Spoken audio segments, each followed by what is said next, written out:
Yo, what's up, guys? It's Jack, and welcome back. And got some more classic Black Ops 1 gameplay, a couple gameplays actually. So I hope you guys enjoy that.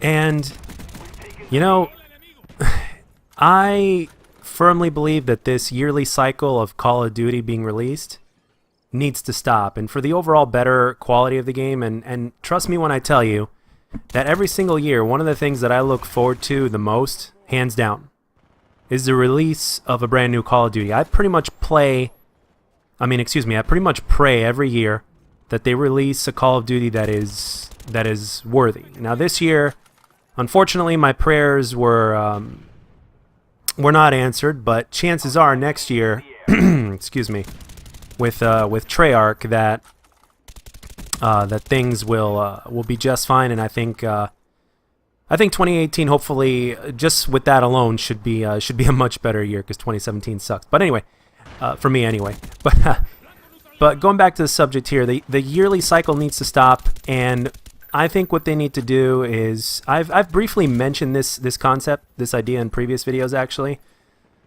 But I think we would get a much higher quality game and a much more content-rich game if a new Call of Duty were to be released, let's say, once every 3 years. And it would be fairly easy as well. And it would also be a complete game when released. It wouldn't be buggy. And all the concepts and ideas that the developers have come up with for the new game would be implemented very well, and they would work very well upon the game's release. And I'm not just talking about this because of the rough start that Call of Duty World War II had, and with all the things that needed to be fixed and the bugs and the patches and you name it. The thing is, if you have more people working on a game, the better off the game will be at release. Granted, obviously, they're given enough time to work on it. And the thing is, I know that there are 3 companies working on Call of Duty. One of them is tremendously experienced and has been in the game for a very long time, and their entire group, has been making Call of Duty games for a long time, and that's Treyarch. And one of the reasons why their games always end up being successful, and why the things that they implement in the game work, and work on launch, that is, as well, is simply because they have a much better idea of what they're doing. They know what they're doing, and they know what it takes, and they've also been known to be a little bit more community friendly. Obviously, like I've mentioned previously in a video, that, well, the pros seem to have, their words seem to have more weight, which is understandable on one hand, but at the same time, it's not, it's something that you gotta listen to your casuals as well, and there are a good many of us that know what we're talking about as well. So, but it just seems like we're just becoming the minority now. But anyway, imagine a new Call of Duty getting released every year, right? And then you get a game full of content like this one. Look at this game, okay? If you look at the amount of content that was released in this game compared to, like, let's say, World War II. Now, let's not mention that this game came out within a span of a 2-year development span, right? It took them 2 years to develop this game. And look at the amount of content we got in this game, in terms of game modes, in terms of innovation for back in the day, and the amount of content, like the amount of maps, for instance, the quality of the content as well. I really don't want to bash World War II, but let's be a little bit honest here. The fact that the score streaks in World War II still suck, like the paratroopers, for instance, to name a few. After so long after the game's release, is just mind-boggling. And yet this game here has good score streaks. You got some of them that are not as good as others, but for the most part, the kill streaks are really good. And along with the amount of maps that were released with this game, and then you had your campaign, and then you had your zombies. So when you look at the overall package in a 2-year development cycle by a team that knows what they're doing, it's pretty amazing compared to a 3-year development time cycle now for one of the 3 companies to develop the game, and then 2 of them not being able to quite make it. And, well, let's put it this way. With World War II, I guess something went wrong. I don't know, maybe it's because they were originally planning to make Advanced Warfare 2 and then Activision said, no, you got to change it up, make a boots on the ground game. It could be that as well, so that may not be entirely Sledgehammer's fault. I don't know. But if you were to basically say, okay, we're going to release a game once every 3 years and we're going to make it more content rich, and in between then what we'll do is we'll release a remastered game.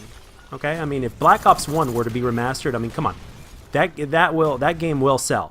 I guarantee you. And the thing is, Black Ops 1, for instance, one of the things that it definitely suffered from was the hit detection.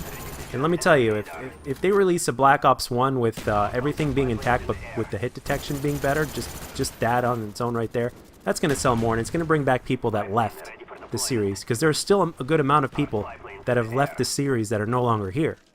Because, well, at least not here permanently.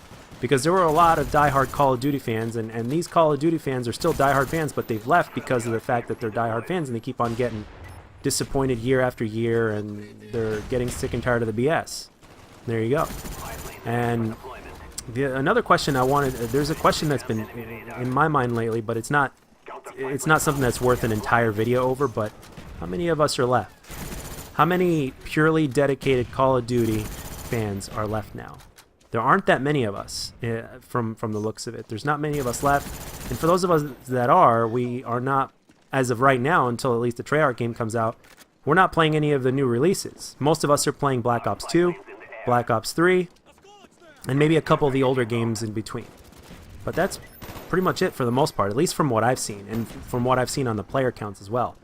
This game is really old when it comes to Call of Duty age.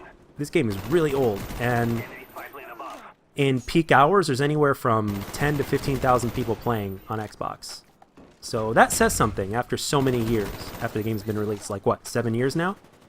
So it's pretty mind-boggling if you think about it. It's pretty insane. So they could basically give themselves more time to make a quality game that will work on release and give us a ton of content, and at the same time, since Activision really loves making their money to the point that where they're basically diluting this beloved Call of Duty game in the form of, because of supply drops and because they just, they want to make more and more. They can always release a remastered game every year, because there's been enough Call of Duties made now to where they can do that, to where the better part of 10 years they can actually make remastered games in between their new game. So in a sense, their new release, if they were to go on if they wanted to make a new release every 3 years instead of every one, they could just fill in the gap and keep the money flowing by releasing a remastered Call of Duty. I mean, Modern Warfare 2 remastered and fixed, I don't think there'd be anybody that's a big fan that wouldn't want that.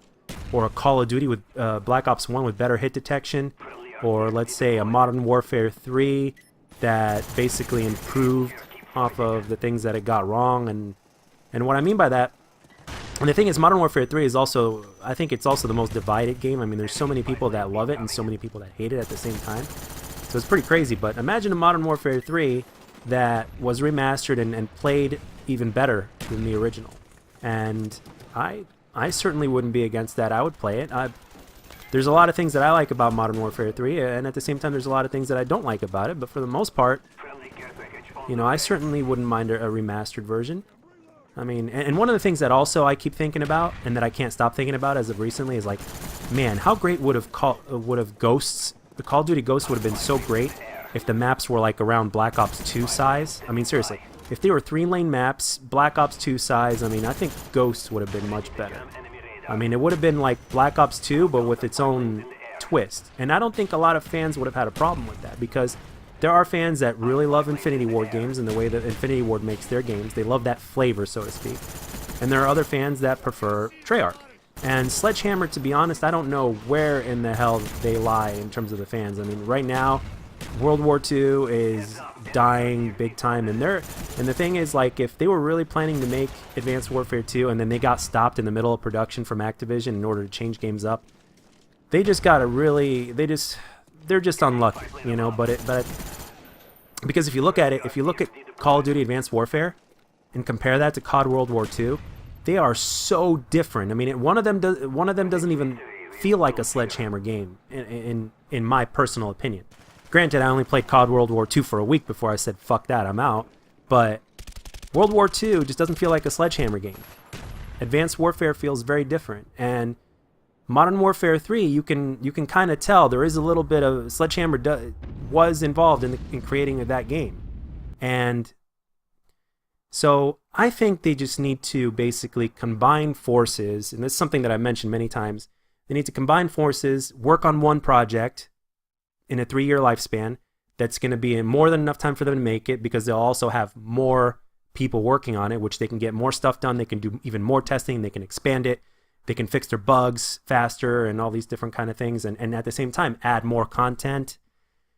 I mean, they can do it, but I don't know why they're not doing it. I don't know.